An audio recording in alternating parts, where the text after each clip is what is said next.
L'attitude gagnante, ça repose sur deux éléments dont on a besoin si on veut être leader. C'est l'état d'esprit gagnant et le comportement gagnant. L'état d'esprit, c'est la manière dont on se perçoit soi-même, dont on perçoit son environnement, dont on perçoit les autres. Et le comportement, c'est les actions qu'on déploie au quotidien pour réussir. Alors, dans le cadre des ateliers que je suis occupé à délivrer ici chez Lean Square sur la leader attitude, ce que je vois avec les participants, et c'est ce qu'on vient de faire cette matinée, c'est sur quoi on peut capitaliser comme force dans notre attitude de leader. Donc c'est réinvestir les participants de leurs ressources personnelles.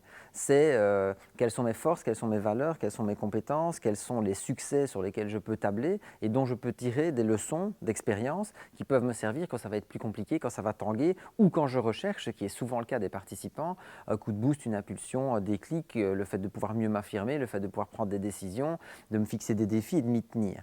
Et ça, c'est un élément qu'on va travailler l'après-midi, la résolution, le fait de prendre une décision ferme sur laquelle on va s'engager dans la durée, à la tenir dans la suite de cet atelier. C'est ça qui est assez magique, c'est qu'on passe une journée ensemble, mais les effets se font sentir bien au-delà puisque les participants repartent avec une sorte de plan d'action personnel sur ce qu'ils vont mettre en place, chacun, chacune, dans les jours et les semaines qui suivent l'atelier.